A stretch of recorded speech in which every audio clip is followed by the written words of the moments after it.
সেই পৰম সুখীত ভগৱন্তৰ প্ৰপন্ন ভক্ত পৰম বৈষ্ণৱ আপোনাভাৱে মোক দিক নিৰ্ণয় কৰি দিয়ক যে মানৱ জীৱনৰ আটাইতকৈ শ্ৰেষ্ঠতম পৰম প্ৰাপ্তি সুখ কি, যাক আত্যান্তিক সুখ বোলে।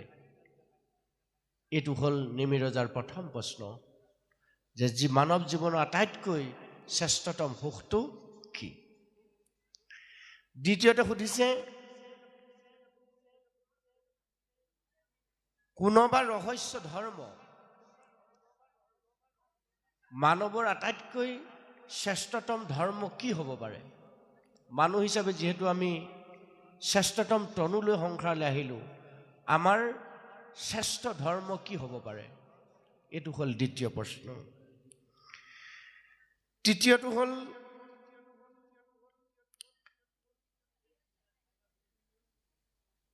ভাগৱত ধৰ্ম কি।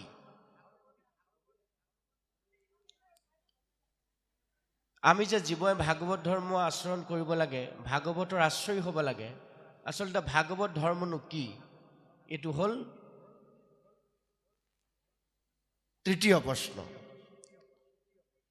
চতুৰ্থটো হ'ল ভগৱন্তৰ ভক্ত অৰ্থাৎ ভকত কাক কয়, ভগৱন্তৰ ভকত কেনেকৈ হ'ব পাৰি, বা কোনসকল আচলতে ভগৱন্তৰ প্ৰিয় ভক্ত, যাক ভাল পাই ভগৱন্তই নিজক তেওঁৰ লগত সমৰ্পণ কৰি দিয়ে। ইয়াত তাকে কৈছে, জাত তুষ্ট হৈয়া হৰি দেন্ত আপোনাক। কেনেকুৱা ভকত হ'ব পাৰিলে ভগৱন্তৰ কৃপা আমি লাভ কৰিব পাৰোঁ সৰ্বক্ষণ। তাৰ পিছৰটো কৈছে, সেইটো হ'ল চতুৰ্থ প্ৰশ্ন। পঞ্চমটো হ'ল যে মায়া কাক বোলে। আমি যে কলিৰ মলমতি লোক, মায়াৰে আবৃত্ত লোক বুলি কৈছোঁ, সেই মায়াটো কি আচলতে, সেই মায়াৰ পৰা জীৱ কেনেকৈ পৰিত্ৰাণ হ'ব পাৰি। তাৰ পিছৰ প্ৰশ্নটো হৈছে, কাক ব্ৰহ্ম বুলি কয়, ব্ৰহ্ম কি, ব্ৰহ্মক কেনেকৈ চিন্তন কৰিব লাগে, আৰু কি কৰ্ম আচৰণ কৰিলে জীৱই সঠিক ৰাস্তাৰ সন্ধান লাভ কৰিব পাৰে, কৰ্মযোগ কি। তাৰপিছত কৈছে যে অৱতৰি কেশৱে কৰন্ত কোনো কাম, ভগৱন্তই এই ধৰাধামত ষোলকলাযুক্ত হৈ মহাহৰি বিষ্ণুৱে কৃষ্ণৰূপে আহি কি কাম কৰি থৈ গ'ল।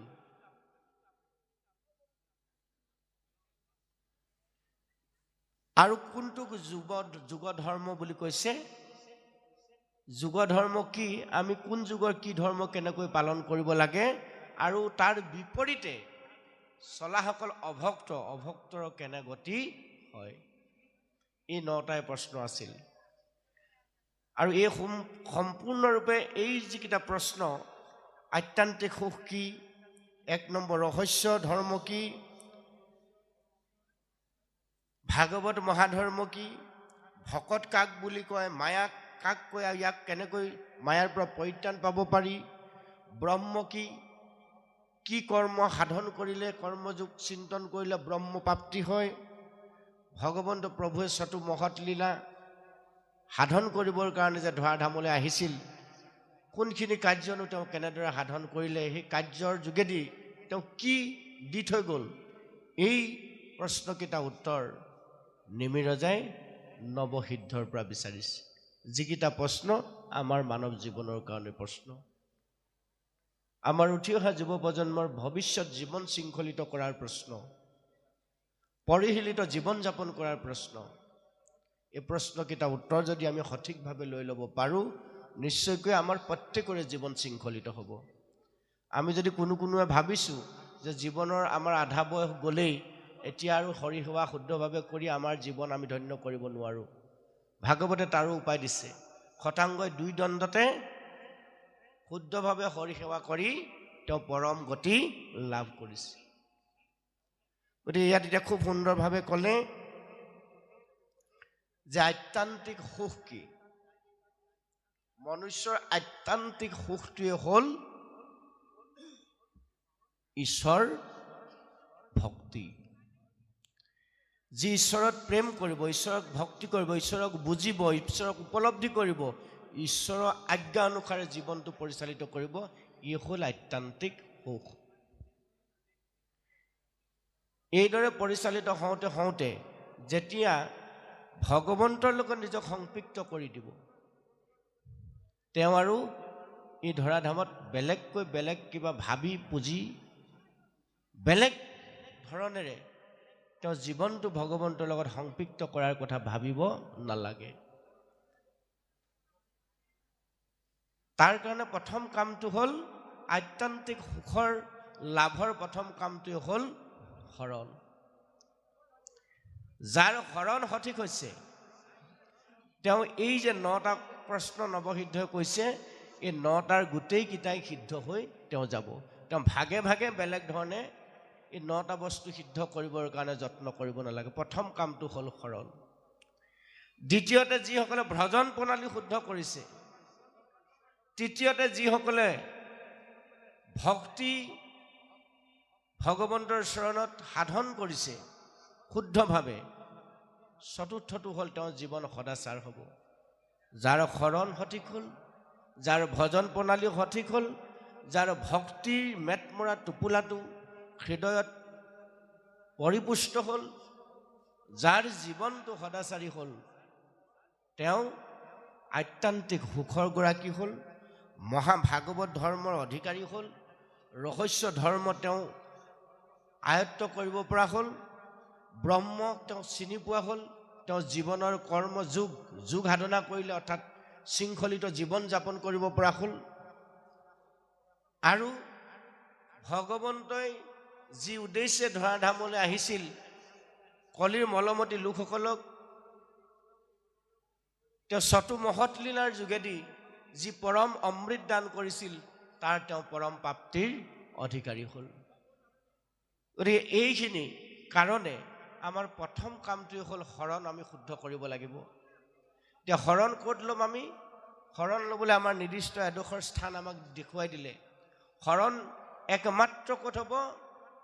মহাহৰি গোবিন্দৰ চৰণত, যিজন অনন্ত কোটি ব্ৰহ্মাণ্ডৰ অধিকাৰী, যাক ভাগৱতৰ প্ৰাৰম্ভণিতে উল্লেখ কৰিছে, জয় জয় কৃষ্ণ কৃপাময় মহেশ্বৰ, যাৰ আজ্ঞা হিৰে বহে ব্ৰহ্মা সৃষ্টিকৰ, পালনহাৰ হৰি আৰু সংহাৰকাৰী ৰুদ্ৰ হৰ।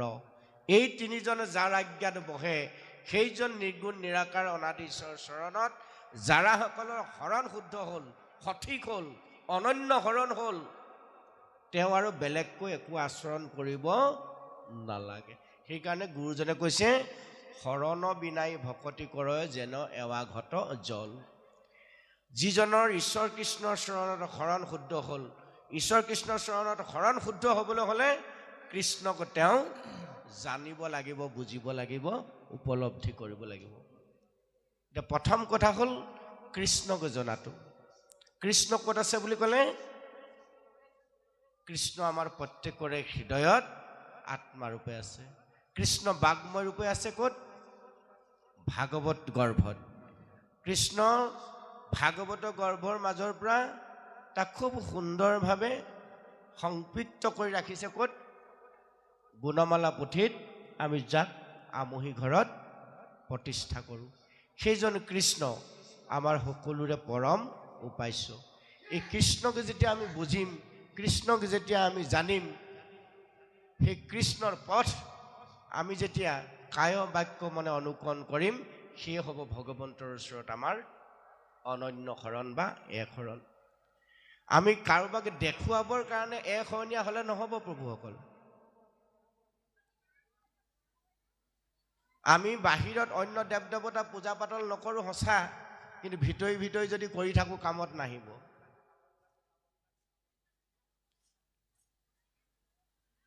এক ঈশ্বৰক কায় বাক্য মনে যি ভজনা কৰিছে, এক ঈশ্বৰ বুলি কৈ দিওঁতে সমস্ত ভূতত ভগৱন্ত আছো বুলি কৈছে। সমস্ত ভূতত মই ব্যাপী আছো হৰি সবাকো মানিবা বিষ্ণু বুদ্ধি কৰি, যে সমস্ত ভূতৰ প্ৰতি যেতিয়া আমাৰ সমভাৱ সমদৃষ্টি আহিল, তেতিয়া তেওঁ এক শৰণীয়া হ'ব, তেতিয়া তেওঁ অনন্য শৰণীয়া হ'ব।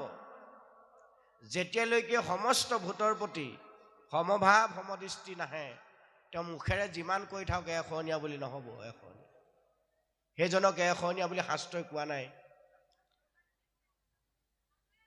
এক কৃষ্ণদেউ কৰিও কহো, ভাগৱত 2 স্কন্ধত কৈছে, এক কৃষ্ণদেউ কৰিও কহো, ধৰিও তাহানৰ নাম, কৃষ্ণ দাস হৈয়া প্ৰসাদ ভঞ্জিয়া হস্তে কৰা টান কাম।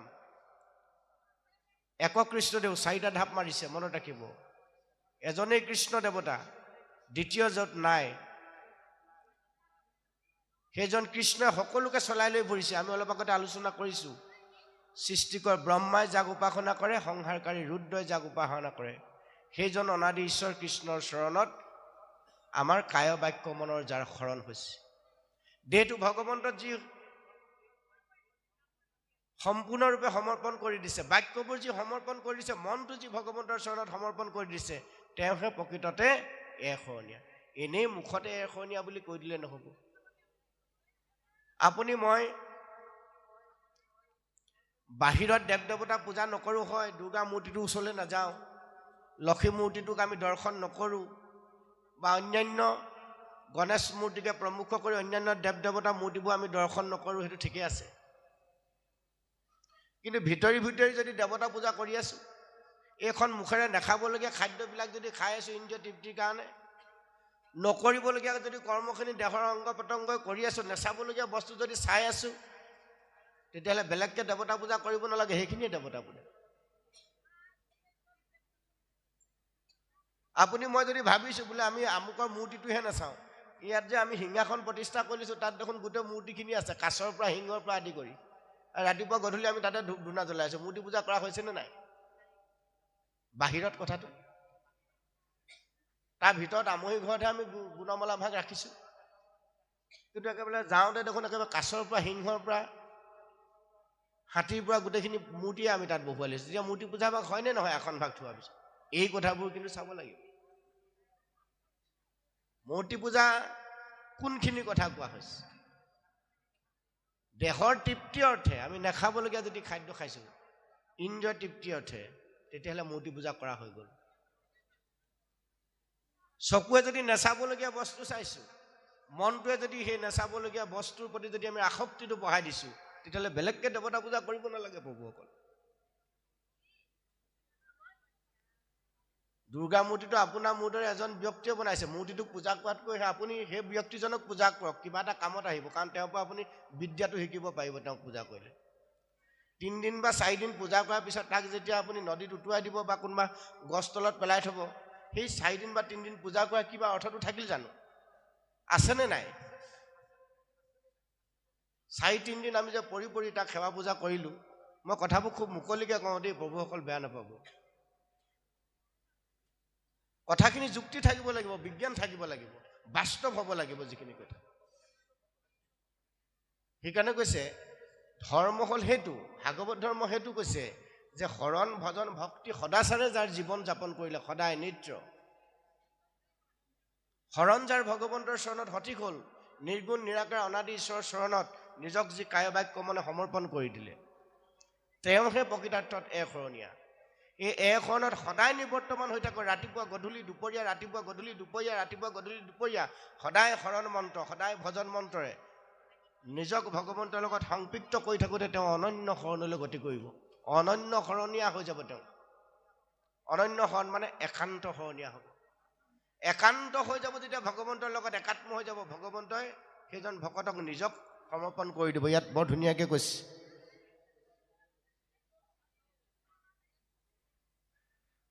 কোনোবা ৰহস্য ধৰ্ম, এইটোৱে হ'ল ৰহস্য ধৰ্ম। ৰহস্য ধৰ্মটো কি? নিত্য শৰণ ভজন মন্ত্ৰৰে ভগৱন্তৰ লগত সংপৃক্ত যিজন হৈ আছে।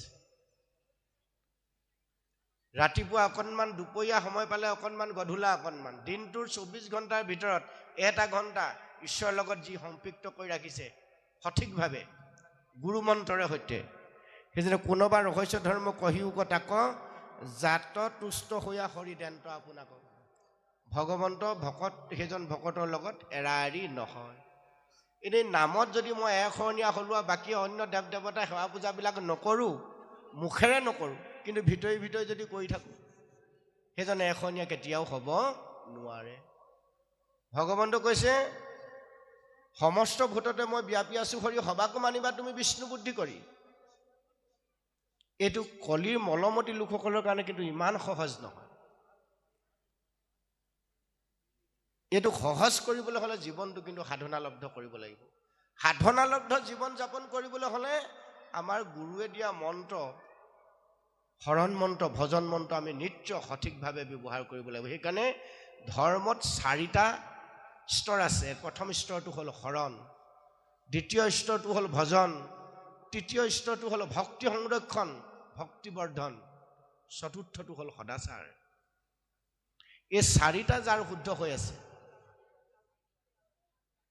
তেওঁ 4 বেদ 14 শাস্ত্ৰ 17 পুৰাণৰ সাৰ মঠি দিয়া কীৰ্তন দশম ঘোষা ৰত্নাৱলী গীতা ভাগৱতৰ পদ পয়াৰ আৰম্ভণিৰ পৰা শেষলৈকে মুখস্থ কৰি গাই ফুৰিব নালাগে। ভাগৱতৰ প্ৰথমৰ পৰা শেষলৈকে মুখস্থ কৰি ল'ব নালাগে। কীৰ্তনৰ প্ৰথমৰ পৰা চতুৰ্বিংশতিৰ পৰা উৰেখা বৰ্ণনলৈকে তেওঁ মুখস্থ কৰিব নালাগে। নামঘোষাৰ ভজনৰ পৰা একেবাৰে শেষলৈকে মন নিবিড়ভাৱে সমৰ্পণ কৰি দিয়ালৈকে তেওঁ মুখস্থ কৰি ৰাখিব নালাগে। সেইকাৰণে কৈছে নালাগে ভক্তিত দেৱদ্বিজৰ কি হৈবে, নালাগে সম্ভিত শাস্ত্ৰ বিস্তৰ জানিবে। জানিব লাগে কি? তপ জপ যাগ যজ্ঞ পূজা পাতল এইখিনিতো বিড়ম্বন, এইবোৰ কলি ধৰ্মই নহয়। কলিযুগৰ এইবোৰ ধৰ্মই নহয়। কলিযুগৰ ধৰ্ম আমাক সুন্দৰভাৱে নিৰূপণ কৰি দিছে। যুগ ধৰ্ম তপ জপ যাগ যজ্ঞ পূজা পাতল সকলো বিড়ম্বন, পূজালৈকে বিড়ম্বন, কেৱল ভক্তিত তুষ্ট সন্ত নাৰায়ণ। এতিয়া ভক্তি কি? আমি যদি ভক্তি সঠিকভাৱে সাধন কৰিব পাৰোঁ, বেলেগকৈ আমি আৰু 7 দিন 7 ৰাতি ভাগৱত ডাঙৰ ডাঙৰ মাইক লৈ পিনে চিঞৰি চিঞৰি গাই ফুৰিব নালাগে। পৰিৱেশ বিনষ্ট কৰি হোৱাই নোহোৱাই ঈশ্বৰৰ নাম আমি লৈ ফুৰিব নালাগে। এই কথাবোৰ কিন্তু আমি চাব লাগে। কোন সময়ত কি কাৰ্য কৰিব লাগে এই কথাখিনিও আমি বাস্তৱসন্মতভাৱে, বিজ্ঞানসন্মতভাৱে গোটেই কথাবোৰ সকলোৰে উপকাৰ আশা কৰোঁ।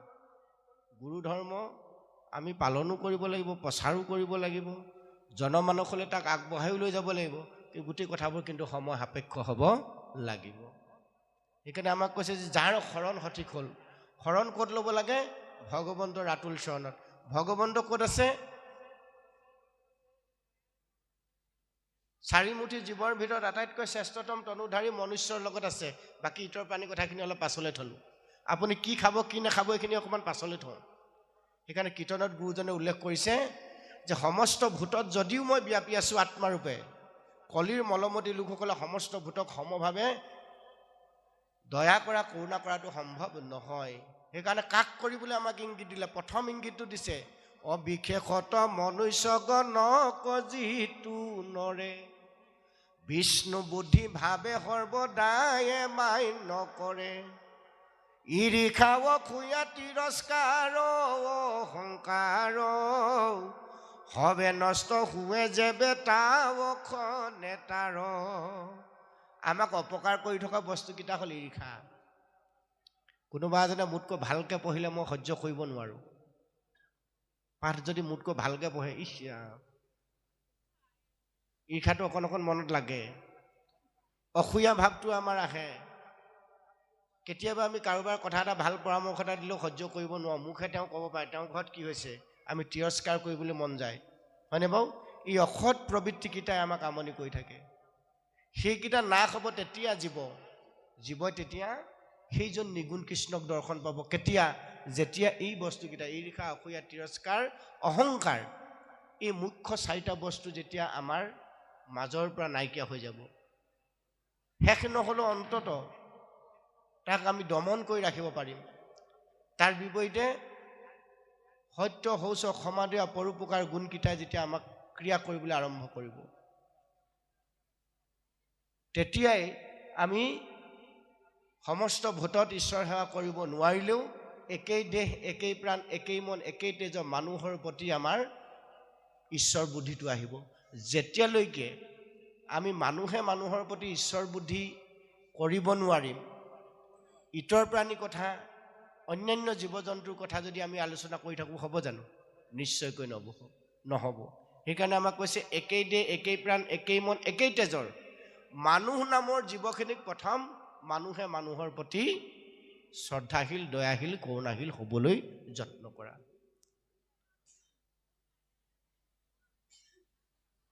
যেতিয়া আমি মানুহে মানুহৰ প্ৰতি শ্ৰদ্ধাশীল, কৰুণাশীল, দয়াশীল হ'ম, মানুহৰ মাজত যেতিয়া আমি ঈশ্বৰক পাবৰ কাৰণে, উপলব্ধি কৰিবৰ কাৰণে যত্ন কৰিম, তেতিয়াই আমাৰ মানৱ জীৱন ধৰাৰ সাৰ্থকতাৰ যিটো পথ, সেই পথটো আমাৰ প্ৰশস্ত হ'ব। আমি প্ৰথম খোজ ঈশ্বৰৰ ফালে আগবঢ়াব পাৰিম। সমস্ত ভূতত ঈশ্বৰ আছো বুলি কৈছে, সমস্ত ভূতৰ প্ৰতি নহয়, মানুহৰ প্ৰতি মানুহৰ যেতিয়া এই ভাৱটো আহিব, বেলেগকৈ আমি চতুৰ্ভুজৰূপী ভগৱন্তক কলিযুগত ধৰাধামত লগ নাপাওঁ। মানুহৰ মাজতে আমি ভগৱন্তক প্ৰথম দেখিব লাগিব। যি মানুহৰ মাজত ভগৱন্তক বিচাৰিছে, তেওঁ ভগৱন্তৰ পক্ষলৈ এখোজ আগবঢ়াই দিছে, তেওঁ লাহেকৈ শৰণৰ ফালে গতি কৰিছে। আমাৰ এতিয়া শৰণ কেতিয়া লয়? যেতিয়া সমাজত দেউৰী বিলনীয়াৰ অভাৱ হয়, তেতিয়াহে আমাৰ শৰণ ল'বলৈ পঠিয়ায়। শৰণ জানো তেনেকুৱা বস্তু? শৰণ কি? সেইকাৰণে কৈছে প্ৰথমতে আমাক শৰণ লোৱা, শৰণ হোৱা ঈশ্বৰৰ চৰণত। এতিয়া তালবীয় সৰ্বমধুনীয়া শৰণ, তিনিটা বৰ্ণ এটা সুন্দৰ শব্দ। তাৰপিছত কৈছে ভ বগীয় দন্তন্য ভজন, তিনিটা বৰ্ণ এটা সুন্দৰ শব্দ, আকাৰ ইকাৰ একো নাই। শৰণ ভজন যাৰ সঠিক হ'ল, ভক্তি টোপোলাটো তেওঁৰ হৃদয়ত পৰিপূৰ্ণ হ'ব। যাৰ হৃদয়খন ভক্তিৰে পৰিপূৰ্ণ হ'ল, ভক্তিপূৰ্ণ হৃদয়ৰ অধিকাৰী যি হ'ল, তাৰ মন ভক্তিৰে পৰিপূৰ্ণ মনৰ অধিকাৰী হ'ব। মন ভক্তিৰে পৰিপূৰ্ণ হোৱাৰ লগে লগেই ভগৱন্ত বস্তু সেইজনৰ হৃদয়তে দৰ্শন পাব। সেইকাৰণে মুখে বোলা ৰাম, হৃদয় ধৰা ৰূপ, এতেক মুকুতি পাইব কহিলো স্বৰূপ। বেলেগকৈ আৰু সাধনা কৰিবলৈ প্ৰয়োজন নাই। নিত্য নৈমিত্তিক আদি যত যিমান আছে সকলোবিলাক ত্যাগ কৰা, একমাত্ৰ ঈশ্বৰৰ চৰণত নিজক সমৰ্পণ কৰি দিয়া। এইটোৱে হৈছে অনন্য শৰণ। এতিয়া সৰ্বমধুনীয়া শৰণ, সপদে কি কৈছে? সপদে ইটো শৰীৰকো বুজাই নিশ্চয়। শৰণ আমি সেইকাৰণে ল'ব লাগে যে আমাৰ এই মলমতি দেহটো যাতে ভগৱন্তৰ গুণ লীলা চৰিত্ৰৰ যোগেদি আমি শুদ্ধ কৰি ল'ব পাৰোঁ। মলমতি দেহটো মল দূৰ কৰি ল'ব পৰা ব্যৱস্থাটোৱে হ'ল শৰণ। সেইকাৰণে তালবীয় সৰ্বমধুনীয়া শৰণ কৈছে সপদে ইটো শৰীৰকো বুজাই নিশ্চয়, ইটো শৰীৰকো জড় বুলি কয়। এই জড়ৰূপী শৰীৰটো ভগৱন্তৰ চৰণত দি দিব লাগে। দিয়াৰ লগে লগে ভগৱন্তক খাটিব লাগে যে হে প্ৰভু, তুমি দিয়া এটা সুন্দৰ দেহ যে মোক দিলা, যিটো দেহত মই তোমাৰ কথাবিলাক সঠিকভাৱে চিন্তা কৰি, দেহৰ অংগ প্ৰত্যংগই তোমাৰ কৰ্ম কৰি মোৰ জীৱন ধন্য কৰাৰ মই সুবিধা লাভ কৰিলোঁ। মনুষ্য শৰীৰটোত চাৰিটা বিশেষ বস্তুৱে ভগৱন্তই সৃষ্টি কৰিছে। সেইখিনি কথা আমি নিশ্চয়কৈ আলোচনা কৰিম যে ভগৱন্তৰ চৰণত শৰীৰটো দিওঁতে, ভগৱন্তৰ দেহটো অৰ্পণ কৰোঁতে ভগৱন্তক খাটিব লাগে ৰাতিপুৱা অকণমান যে হে প্ৰভু, তুমি দিয়া সুন্দৰ দেহটো মই তোমাৰ চৰণত সমৰ্পণ কৰি দিছোঁ। এই দেহটোৱে কস্মিন কালেও কাৰো যাতে মই অপঘাত কৰিব লগা নহয়। মোক তুমি দিয়া দেহটোৱে যদি মই কাৰোবাক অপঘাত কৰোঁ, তেতিয়াহ'লে মোৰ দেহৰ ধৰ্ম সেইদিনাই বিলুপ্ত ঘটিব। মই যিমানেই একশৰণীয়া নহওঁ, যিমানেই অনন্য শৰণীয়া নহওঁ, যিমানেই অপদেৱতাই সেৱা পূজা নকৰোঁ বুলি ভাবোঁ, যদি দিনটোত মোৰ দেহটোৱে কাৰোবাক মই অপঘাত কৰিছোঁ, তেতিয়াহ'লে মোৰ দেহৰ ধৰ্ম ভ্ৰষ্ট হৈছে। আৰু দেহৰ ধৰ্ম যেতিয়া ভ্ৰষ্ট হ'ব, মোৰ শৰণ কোনোদিন সঠিক হৈ নাথাকে। সেইকাৰণে মই তোমাৰ চৰণত মোৰ দেহটো অৰ্পণ কৰিছোঁ। আজি সন্ধিয়া এই দেহটো তোমাৰ কৰি লোৱা প্ৰভু, দেহটোৱে যাতে মই জীৱনত কাৰো কেতিয়াও অপঘাত কৰিব লগা নহয়, এইকণ কৰোণা কৰিলে মোৰ জীৱন ধন্য হ'ব। এই বুলি যিসকলে দেহটো ভগৱন্তৰ চৰণত অৰ্পণ কৰি দিছে, তাৰপিছতে বাক্যবোৰ যিসকলে অৰ্পণ কৰিছে, বাক্যবোৰ কি? যে যিখন মুখেৰে যিবোৰ শব্দ মই মালা হিচাপে গাঁঠিছোঁ, এই শব্দ ব্ৰহ্মই যাতে কাৰো অন্তৰত আঘাত নিদিয়ে, এইকণ কৰোণা প্ৰভু তুমি মোক কৰিবা। সদায় জগতৰ উপকাৰ অহা শব্দ, সদায় জগতৰ কল্যাণকামী বাক্যহে যাতে এইখন মুখেৰে মই বুলি থাকিব পাৰোঁ, এইকণ কৰোণা তুমি মোক কৰিলেই মোৰ জীৱন ধৰা সাৰ্থকতা হ'ব। এই বুলি মই তোমাৰ চৰণত মোৰ বাক্যবোৰ সমৰ্পণ কৰিছোঁ। আজি সন্তে এইখন মুখেৰে যাতে তুমি সজ বাক্য সজ শব্দহে তুমি মোক উলিওৱাই থাকা, যাতে যিবোৰ বাক্যই জগতৰ কল্যাণ সাধন হয়। এই ভাবি ভগৱন্তৰ চৰণত বাক্যবোৰ সমৰ্পণ কৰি দিয়া। অসৎ বাক্য যাতে এইখন মুখে মই বুলিব লগা নহয়, যি বাক্যৰ যোগেদি আনৰ অন্তৰাত্মাত মই আঘাত দিব লগা হয়, তেনেকুৱা বাক্য যাতে মই বুলিব লগা নহয়। দ্বিতীয় সমৰ্পণটো হ'ল বাক্য। তৃতীয়টো হ'ল মন, যে যিটো মনৰ কথা আমি আলোচনা কৰি আছোঁ, যিটো জিজ্ঞাসু মন, তুমি দিয়া সুন্দৰ মনৰ অধিকাৰী মোক কৰি তোলা। মোৰ মনটো মই আজি সন্ধিয়া তোমাৰ চৰণত অৰ্পণ কৰিছোঁ। যিটো মনে আনৰ অপকাৰৰ কথা ভাবোঁ, যিটো মনে আনৰ অহিত চিন্তাৰ কথা ভাবোঁ, আনক শোষণ কৰি মই নিজে কেনেকৈ একচ্ছত্ৰীয় সম্ৰাট হ'ব পাৰোঁ, তাৰ পৰিকল্পনা মই দিনে ৰাতিয়ে কৰি থাকোঁ, সেইটো মনৰ বিপৰীতে পৰোপকাৰী যিটো মন, সেই মনটো তুমি মোক দিয়া প্ৰভু, যাতে মই কেতিয়াও কোনো ক্ষণতে কোনো কালতে আনৰ অপকাৰ অহা মোৰ জীৱন পৰিকল্পনা কৰিবলৈ গৈ আনৰ অহিত চিন্তা কৰিব পৰা যিটো ব্যৱস্থা, সেই ব্যৱস্থালৈ যাতে মোৰ মনটো নাযায়, এইকণ কৰোণা প্ৰভু তুমি মোক কৰা। সেইখনতে মোৰ মনটো মই তোমাৰ চৰণত অৰ্পণ কৰিছোঁ। এইটোকে কৈছে কায় বাক্য মন। কায় মানে হ'ল দেহ, বাক্য হ'ল ভগৱন্তৰ অমৃতময় শব্দৰ গাঁথনি আৰু পবিত্ৰ মন। এই তিনিটা যাৰ সঠিক হৈ ভগৱন্তৰ চৰণত সমৰ্পিত হৈ গ'ল, তেওঁহে প্ৰকৃততে একশৰণীয়া। সেইকাৰণে কৈছে যে কায় বাক্য মনে সুদৃঢ় বিশ্বাসে একান্তভাৱে সত্যে সত্যে সত্যে ভগৱন্তৰ চৰণত যি আশ্ৰয় গ্ৰহণ কৰিলে, শৰণ ল'লে, তাকে কৈছে অনন্য শৰণ বা একশৰণ। আমি মুখতে একশৰণীয়া বুলি কৈ দিলে হ'ব নি? নহ'ব। একশৰণীয়া আপোনাৰ দেশৰে থাকিব লাগিব, এখন আপোনাৰ বাক্যত থাকিব লাগিব, এখন আপোনাৰ মনত থাকিব লাগিব। সেইকাৰণে কায় বাক্য মনৰ শৰণেই হ'ল অনন্য শৰণ বা একশৰণ। আপুনি ভকত সমাজত পালে মানে ধুনীয়াকৈ সেৱা সৎকাৰ ধৰিলে, ইজনে সিজনক কৃষ্ণ ৰাম হৰি নামেৰে মুখৰিত হ'ল। ইয়াৰ পৰা যোৱাৰ পিছত যদি নুবুলবলগীয়া বাক্য এসোপা বোলে এখন মুখেৰে, বাক্য ধৰ্ম ৰক্ষা পৰিব নেকি?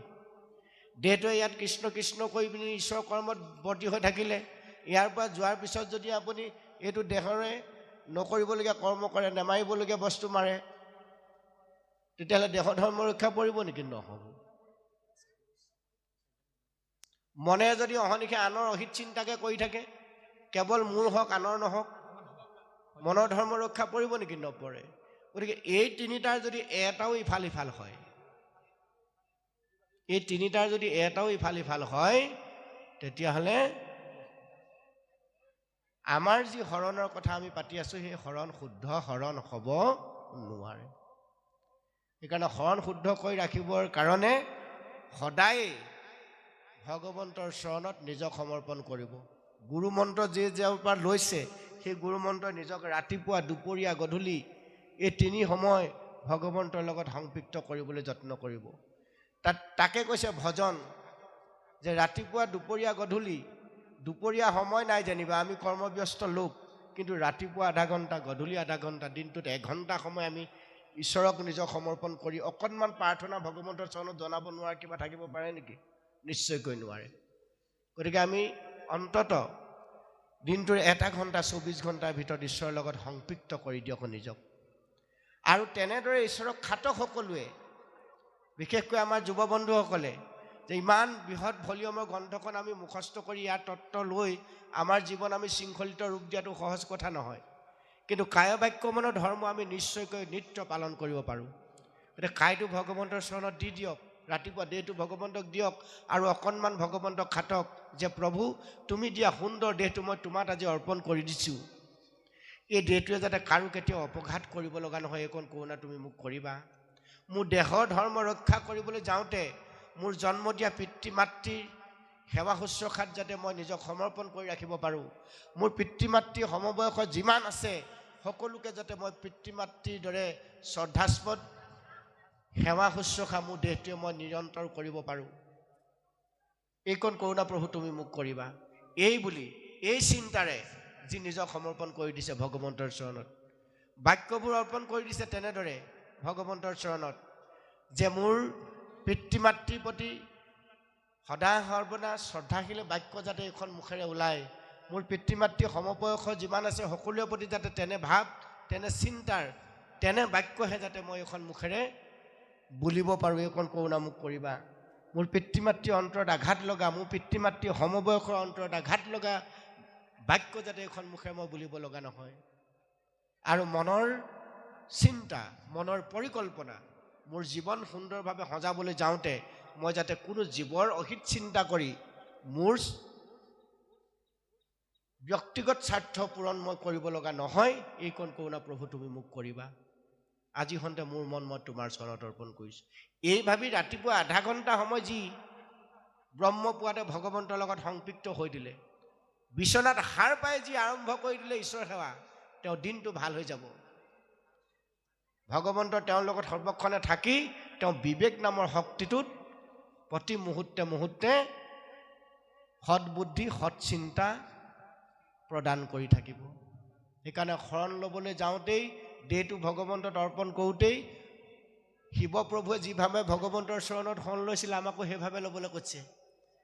ভগৱন্তৰ অনন্য ভক্তৰ ভিতৰত শিৱপ্ৰভু হ'ল প্ৰথম শাৰী, প্ৰথমজন বৈষ্ণৱ। শিৱপ্ৰভুৱে বিনা বাক্য ব্যয়ে ভগৱন্তৰ সৃষ্টিত ভগৱন্তৰ প্ৰতিটো কথা আখৰে আখৰে পালন কৰি তেওঁ জীৱনটো চলাই লৈ গ'ল।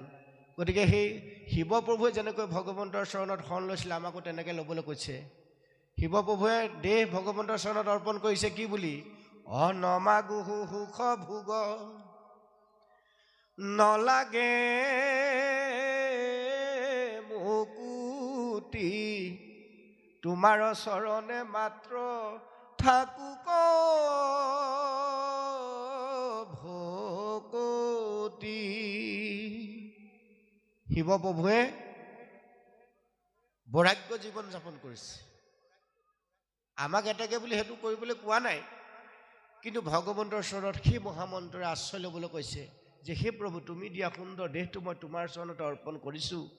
যে তুমি 100 বছৰ পৰমায়ু মোক দি সংসাৰলৈ পঠাইছা, এই যে পৰমায়ু মই সংৰক্ষণ কৰিব পৰা যিটো শক্তি, দেশৰ যিটো ধৰ্ম, তাক সঠিকভাৱে যাতে মই পালন কৰি ৰাখিব পাৰোঁ, এইকণ কৰোণা তুমি মোক কৰিবা।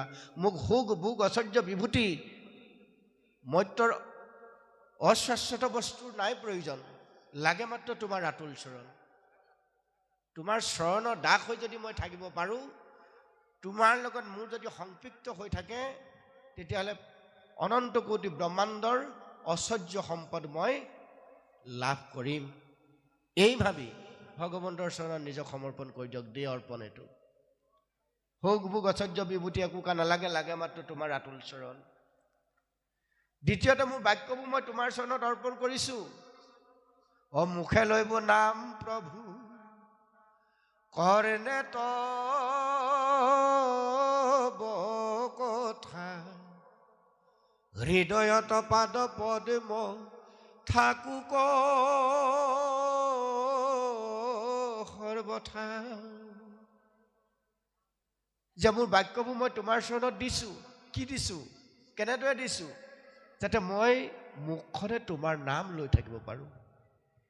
এইখন মুখেৰে অভিধানত নথকা শব্দবোৰ যাতে মই বুলি থাকিব লগা নহয়, সৰ্বক্ষণে মই যাতে তোমাৰ নাম এইখন মুখেৰে লৈ থাকিব পাৰোঁ। মুখে লৈব নাম আৰু কাণেৰে তোমাৰ যাতে কথা মই অহৰ্নিশে শুনি থাকিব পাৰোঁ। তোমাৰ লীলাচৰিত, তোমাৰ পৰোপকাৰী কথা, জীৱ কল্যাণকামী কথা, অমৃতময় বাণী যাতে এইখন কাণেৰে মই শুনি থাকিব পাৰোঁ। মই মুখেৰে নাম লোৱাৰ লগে লগে কাণেৰে তোমাৰ কথা শুনি থকা। মুখে লৈব নাম কৰ্ণে তব কথা, আৰু কি লাগে? মোৰ হৃদয় কোঠালিটোত তোমাৰ ৰাতুল চৰণ যাতে মই ধাৰণ কৰি থাকিব পাৰোঁ। এইকণ কৰোণা তুমি মোক কৰা, মোৰ জীৱন ধৰা সাৰ্থক হ'ব প্ৰভু। এই ভাবি ৰাতিপুৱাই যি নিজক সমৰ্পণ কৰি দিলে ভগৱন্তৰ চৰণত, মুখে লৈব নাম প্ৰভু কৰেনে তব কথা, হৃদয়ত পাদ পদ্ম থাকুক সৰ্বথা। ঢেৰ প্ৰাৰ্থনা মুখস্থ কৰিব নালাগে। শাস্ত্ৰ মই কৈছোঁ ন, আৰম্ভণিৰ পৰা শেষলৈকে পদ পৰা মুখস্থ কৰাৰ কোনো প্ৰয়োজন নাই। মাত্ৰ এই কেইজোকামান মন্ত্ৰ আপুনি লৈ লওক, কেইজোকামান মহামন্ত্ৰ আপুনি লৈ লওক, জীৱনটো শৃংখলিত ৰূপ ভগৱন্তই আপুনি দিব। আৰু মনটো ভগৱন্তৰ চৰণত শেষত দি দিব লাগে। যিটো মনেৰে আমাক গোটেই লতিঘটি কৰি আছে, সেই মনটো যদি আমি ভগৱন্তত নিবিড়ভাৱে দি দিব পাৰোঁ, তেতিয়াহ'লে দেহ ধৰ্ম সঠিক হ'ব। মনটো যদি নিবিড়ভাৱে ভগৱন্তৰ চৰণত দি দিব পাৰোঁ, বাক্য ধৰ্ম সঠিক হ'ব। দেহটো বেয়া কাম কৰিবলৈ কেতিয়াও আগবাঢ়ি নাযায়। এইখন মুখেৰে কেতিয়াও বেয়া বাক্য ভগৱন্তই নুলিয়ায়, যদিহে মনটো আমাৰ ভগৱন্তৰ চৰণত নিবিড়ভাৱে আমি লগাব পাৰোঁ। অতি জটিল কাম হ'ল সেইটো। মনৰ স্থিৰতা নথকাৰ কাৰণেই আমাৰ গোটেই সামাজিক ব্যৱস্থা হওক, আধ্যাত্মিক ব্যৱস্থাটোতে হওক, আহুকালবিলাক যে লাগি আছে, মূল কথাটো হ'ল সেইটো। মনটো আমি ভগৱন্তৰ চৰণত নিবিড়ভাৱে লগাব লাগিব। মন লগোৱা মন্ত্ৰভাগ হ'ল, মনে কি বিচাৰিব লাগে? যে প্ৰভু, অশ্বাশ্বত বস্তু, অসাৰ বস্তু, গোটেইবোৰ মায়াময় বস্তু, যিমানবোৰ দেখিছোঁ শুনিছোঁ, সকলো মায়াময় স্বপ্নসমূহ সপোনৰ নিধিৰ দৰে। একমাত্ৰ সত্য বস্তু তুমি, তোমাৰ চৰণত মোৰ মনটো মই লগাব পৰা নাই। অশ্বাশ্বত বস্তুত মোৰ মনটো ধাৱমান হৈছে। গতিকে প্ৰভু, তুমি মোক কৰোণা কৰা, মই তোমাৰ চৰণত যাতে মোৰ মন সৰহনিকে লাগি থাকে। তোমাৰ একান্ত ভক্তৰ চৰণত যাতে মোৰ মনটো সাঁতুৰি নাদুৰি থাকে। তোমাৰ ভক্তৰ শ্ৰীমুখ পদ্মই ওলোৱা বাক্যই যাতে মোক কৰ্ণপদে প্ৰৱেশ কৰোৱাই মোৰ দেহটো মই পবিত্ৰ কৰিব পাৰোঁ, মোৰ মন মই শুদ্ধ কৰিব পাৰোঁ, ভক্তিৰ টোপোলাটো যাতে মই মজবুত কৰিব পাৰোঁ। এইকণ কৰোণা প্ৰভু তুমি মোক কৰা। সেই ভাবি মই মনটো তোমাৰ চৰণত দিছোঁ। কি মনে কি বিচাৰিব লাগে, কি বুলি ভগৱন্তৰ মনটো সমৰ্পণ কৰি দিব লাগে? শিৱ প্ৰভুৱে দিছে, সজ্জনৰ সংগ নুগুচুক সৰ্বক্ষণে, এতেক প্ৰসাদ মাগো তোমাৰ চৰণে। এই তিনিটা বস্তু বিচাৰিলে হ'ল, একো বিচাৰিব নালাগে। দেহটো অৰ্পণ কৰিছোঁ দেহ ধৰ্ম পালনৰ কাৰণে। প্ৰভু তুমি মোক কৃপা কৰা। মোৰ দেহটো আজি হন্তে দিলোঁ, ভোগ ভোগ ঐশ্বৰ্য বিভূতি মোক একোকে নালাগে, লাগে মাত্ৰ তোমাৰ আতুল চৰণ। তোমাৰ চৰণৰ কৃপা যেতিয়া মোৰ সৰ্বক্ষণে মোৰ শিৰত পৰিব, মই কি খাব লাগে মই বেলেগকে জানিবলৈ প্ৰয়োজন নাই। মই কি চাব লাগে মই বেলেগকে জানিবলৈ প্ৰয়োজন নাই। মই কি কৰিব লাগে তাকে বেলেগকে মই ভাবিব লগা নাই। অন্ততঃ হৃদয়স্থিত হৈ হৃদয়তে তুমি থাকি অনুকূল বায়ুৰূপে বিবেক নামৰ শক্তিটোত মোক তুমি সৰ্বক্ষণে কৃপা কৰিবা। মই জানো তুমি যিহেতু ভকত বৎসল, তোমাৰ একান্ত ভক্তৰ দাসৰো দাস কৰি তোমাৰ শৰণ ছত্ৰ ছায়াতলত মোক ঠাই দিয়া। ৰাতিপুৱা অকণমান আধা ঘণ্টা খাটি দিয়ক ভগৱন্তত। বিশেষকৈ আমাৰ যুৱ বন্ধুসকলে, যুৱতীসকলে আধা ঘণ্টা ঈশ্বৰক খাটি দিয়ক। আৰু খটাৰ লগে লগে ভগৱন্তক প্ৰাৰ্থনা জনাওক যে প্ৰভু, মোৰ দেহটো তোমাৰ চৰণত অৰ্পণ কৰিলোঁ। তুমি দিয়া সুন্দৰ দেহটোৱে মোৰ আজিৰ জীৱন যাত্ৰাত মই যাতে জগতৰ কল্যাণ সাধন কৰিব পাৰোঁ। এই দেহটোৱে নিজৰ লগতে আন 10 জনৰ যাতে উপকাৰত অহাত আজি মই কৰ্মত নিয়োজিত কৰিব পাৰোঁ। এইকণ কৰোণা কৰিলে মোৰ জীৱন ধন্য হ'ব। মই আনৰ অপকাৰত অহাত যাতে আজি দেহটো অৰ্পণ কৰিব লগা নহয় বা দেহটো কৰ্ম মই সম্পাদন কৰিব লগা নহয়। মোৰ বাক্যবোৰে হাজাৰজনৰ উপকাৰ কৰিব নোৱাৰিলেও কাৰো যাতে অপকাৰ কৰিব লগা নহয়। অন্ততঃ মোৰ নিজৰ লগতে আন 10 জনৰ যাতে উপকাৰত অহা বাক্যহে এইখন মুখেৰে মই আজি বুলিব পাৰোঁ। এইকণ কৰোণা তুমি মোক কৰা। এই বুলি ৰাতিপুৱা আধা ঘণ্টা, গধূলি আধা ঘণ্টা, দিনটো 24 ঘণ্টাৰ ভিতৰত 1 ঘণ্টা সময় আপুনি যেতিয়া ভগৱন্তৰ লগত নিজক সংপৃক্ত কৰিব, ভগৱন্তৰ কৃপা সেই জীৱৰ ওপৰত সৰ্বক্ষণে পৰিব। সেইকাৰণে শিৱ প্ৰভুৱে আমাক সেই ৰাস্তাটো দেখুৱালে। সজ্জনৰ সংগ নুগুচুক সৰ্বক্ষণ, এতেক প্ৰসাদ মাগো তোমাৰ চৰণ। অন্তিম কামনাটো হ'ল যে সৰ্বক্ষণে আজি দিনটোৰ 1 মিনিটত পৃথিৱী মণ্ডলত যিমান জীৱৰ মৃত্যু হৈছে সেই মৃত্যুৰ তালিকাখনত যে তুমি মোৰ নামটো আজি খোদিত নকৰিলা তাৰ কাৰণে মই তোমাক উষ্ম ধন্যবাদ জ্ঞাপন কৰিছোঁ। হে প্ৰভু, মোৰ দিনটো যাতে মই সঠিকভাৱে নিব পাৰোঁ তাৰ কাৰণে তুমি সৰ্বত্ৰে মোক কৃপা কৰা। এই ভাবি ভগৱন্তৰ চৰণত যেতিয়া নিজক সমৰ্পণ কৰি দিলে তেওঁ বেলেগকৈ আৰু একো কৰিব লগা নাই। তেওঁ চাকৰি কৰিছে, চাকৰি জেগাটো সন্ত মহন্তৰ সংগ ভগৱন্তই দিব। তেওঁ ব্যৱসায় কৰিছে, ব্যৱসায় জেগাটো সেই দিনটোত ভগৱন্তৰ সন্ত মহন্তৰ সংহে দিব, অসন্তৰ সং নিদিয়ে। তেওঁ বৈষয়িক সুখ ভোগৰ কাৰণে বিষয় কৰ্মত নিয়োজিত হৈ আছে, তাতো তেওঁ ভগৱন্তই তেওঁক সন্ত মহন্ত সাধুৰ সংহে দিব, অসাধুৰ সং তেওঁক কেতিয়াও নিদিয়ে। দেশৰ ধৰ্ম, বাক্য ধৰ্ম, মনৰ ধৰ্ম সঠিকভাৱে নিবৰ কাৰণে ভগৱন্তই সৰ্বত্ৰে কৃপা কৰিব। এইদৰে যাৰসকলে ভগৱন্তৰ চৰণত শৰণ ল'লে সেই শৰণৰ যোগেদি তেওঁ ভগৱন্তৰ ভজন প্ৰণালী সঠিক হ'ব। আৰু ভজনটো সঠিক কৰি নিবৰ কাৰণে ভগৱন্তই শৰণৰ যিটো ধৰ্ম, দেহৰ যিটো ধৰ্ম তাক পালন কৰিবৰ কাৰণে 3টা বস্তু দিব। দেহটো আপোনাৰ সঠিকভাৱে নিবৰ কাৰণে ভগৱন্তই আপোনাক 3টা বস্তু দিব, যদিহে ভগৱন্তক আপুনি বিচাৰে।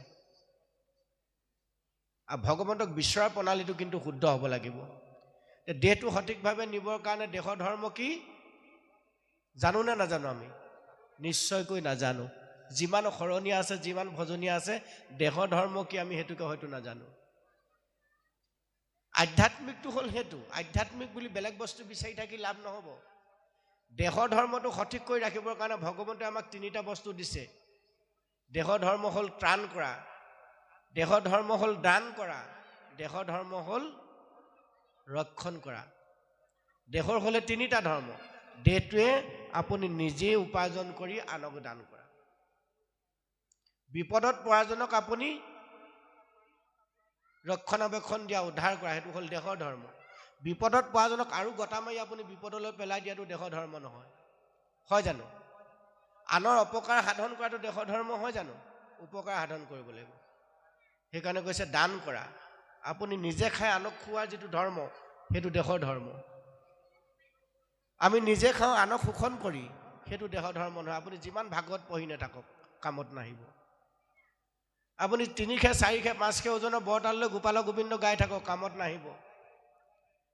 যদি কেৱল মাত্ৰ আনৰ শোষণ কৰা মনোবৃত্তিটো আপোনাৰ থাকে। ভগৱন্তই সেইকাৰণে ত্ৰাণ, দান, ৰক্ষণ এই 3টা বস্তু আপোনাক মোক দিব। দেহটো যেতিয়া দি দিলে, ত্ৰাণ কৰা যিটো শক্তি, দান কৰা যিটো শক্তি, বিপদত পৰাজনক ৰক্ষা কৰাৰ যিটো শক্তি, সেইটো ভগৱন্তই আপোনাক মোক দিব দেহৰ ধৰ্ম পালন কৰিবৰ কাৰণে। দ্বিতীয়টো হ'ল বাক্যবিলাক যেতিয়া আমি ভগৱন্তৰ চৰণত দি দিছোঁ, বাক্যৰ ধৰ্ম পালন কৰিবৰ কাৰণে 3টা বস্তু ভগৱন্তই আমাক দিব। আমি বাক্যটোহে ভগৱন্তক দিছোঁ। বাক্য ধৰ্ম ৰক্ষা কৰিবৰ কাৰণে ভগৱন্তই 3টা বস্তু আমাক দিব। সেইটো হ'ল কি? সত্য। বাক্যৰ ধৰ্ম হ'ল সত্য কথা কোৱা। সত্য কথা ক'ব লাগিব। আৰু কি ক'ব লাগিব? প্ৰিয় কথা ক'ব লাগিব। সত্য, প্ৰিয় আৰু হিত, এই 3টা হ'ল বাক্যৰ ধৰ্ম। যাৰে 3টা ধৰ্ম সঠিক হৈ আছে তেওঁ বেলেগকৈ শাস্ত্ৰ অধ্যয়ন কৰিব নালাগে, তেওঁ বেলেগকৈ ধৰ্ম কৰ্ম কৰিব নালাগে, তেওঁ বেলেগকৈ পূজা অৰ্চনা কৰিব নালাগে। যাৰ বাক্যবিলাক সত্য বাক্য, যাৰ বাক্যত পৰোপকাৰিতা আছে, লোকৰ হিত সাধন কৰাৰ কথা জড়িত হৈ আছে, সত্য বাক্য হ'ব লাগিব, প্ৰিয় বাক্য হ'ব লাগিব। যি বাক্যৰ যোগেদি ভাগি যোৱা এখন সমাজ আমি গঠন কৰিব পাৰোঁ, পুনৰ ভাগি যোৱা এখন ঘৰ আমি শৃংখলিত ৰূপ দিব পাৰোঁ, তেনেকুৱা অমৃতময় বাক্য। আৰু পৰোপকাৰী বাক্য, জগত কল্যাণকামী বাক্য, যিখন মুখেৰে অহনিশে নিৰ্গত হৈ আছে, তেওঁ বাক্য ধৰ্ম সঠিক হৈ আছে। শেষৰটো হ'ল মন। গতিকে আমি ভগৱন্তৰ চৰণত দেহ অৰ্পণ কৰি দিয়াৰ লগে লগে দেহৰ ধৰ্ম পালন কৰিবলৈ ভগৱন্তক খটাৰ লগে লগে ভগৱন্তে আমাক কি দিলে? ত্ৰাণ, দান, ৰক্ষণ। দেহৰ ধৰ্ম ৰক্ষা কৰিবলৈ 3টা বস্তু দিলে। বাক্য ধৰ্ম ৰক্ষা কৰিবৰ কাৰণে সত্য, প্ৰিয়, হিত, এই কথাকেইটা আমাক দিলে। তাৰপিছত মনৰ ধৰ্ম ৰক্ষা কৰিবৰ কাৰণে প্ৰেম, দয়া, কৰুণা, এই 3টা বস্তু আমাক ভগৱন্তই দিলে।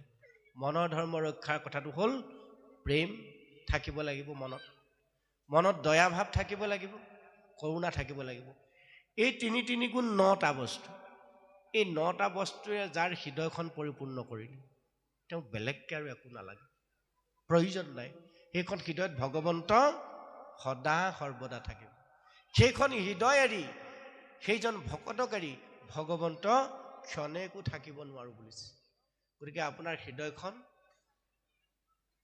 প্ৰেম দয়া কৰুণাৰে পৰিপূৰ্ণ কৰিবলৈ হলে আপোনাৰ মোৰ হৃদয়খন প্ৰেম দয়া কৰুণাৰে পৰিপূৰ্ণ কৰিবলৈ হলে আমাৰ দেহৰ ধৰ্ম বাক্য ধৰ্ম মনৰ ধৰ্ম সঠিক হ'ব লাগিব সেইটোকে কৈছে কায় বাক্য মনৰ শৰণ এনেই মুখতে শৰণ বুলি কৈ দিলে হয়তো শৰণ বুলি কোৱা নাই নে কি কয় প্ৰভু যি তেনেদৰে কায় বাক্য মনৰ ধৰ্ম সদায় পালন কৰিছে সেই পুত্ৰ সন্তানে কেতিয়াও নিজ পিতৃ মাতৃৰ চৰণ সেৱাৰ পৰা নিজক আঁতৰাই নাৰাখে